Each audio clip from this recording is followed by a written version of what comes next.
Hello, folks. Welcome to Kudlow. I'm Larry Kudlow. Donald Trump went into the Lion's Den in front of the Black Journalists Convention and came out a big winner. And that's the subject of the riff.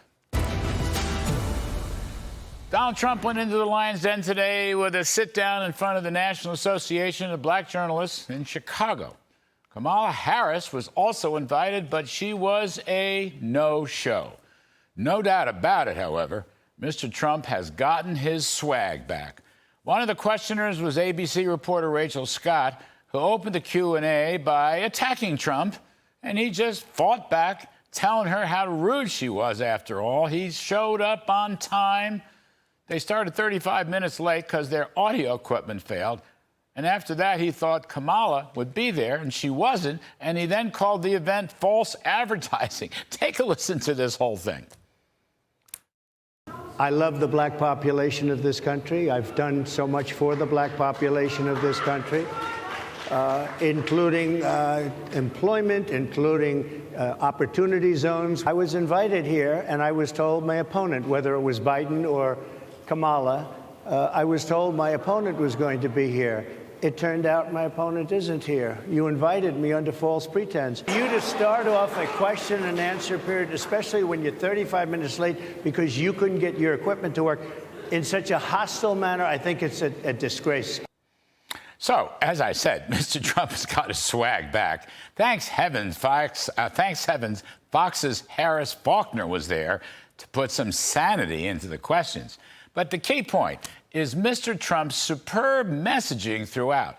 Time and again, really no matter what the question, he came back to two key points: the Biden-Harris open border and the Biden-Harris inflation.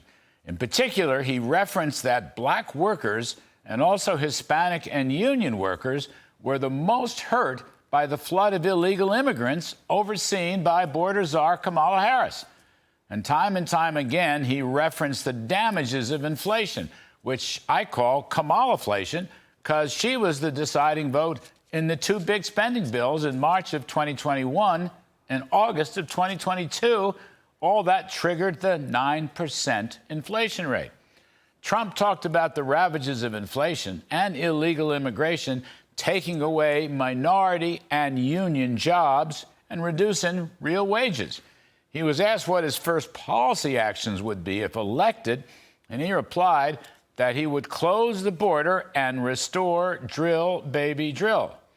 Take a listen to this. What do you do on day one if you win? What's your first thing? I do two things, because I can do a lot of things simultaneously. I close the border, that, and I drill, baby, drill. I bring energy way down. I bring interest rates down. I bring inflation way down so people can buy bacon again, so people can buy a ham sandwich again.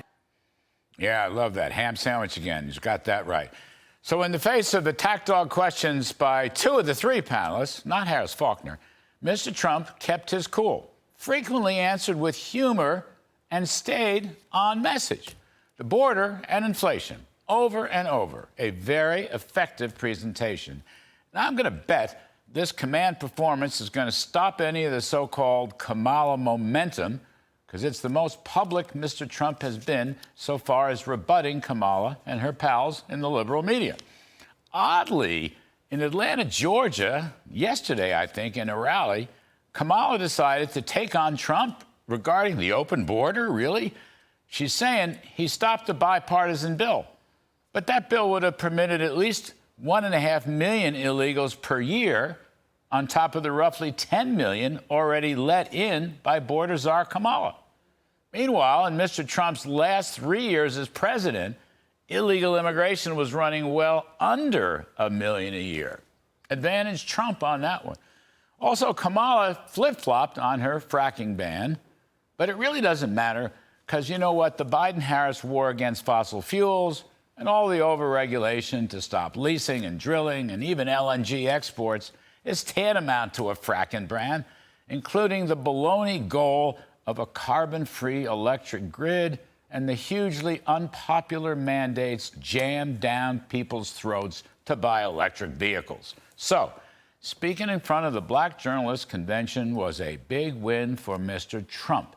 Kamala wasn't there, but I'll bet she was watching, and if she were, she'd sure get a taste of what the upcoming debate is going to look like.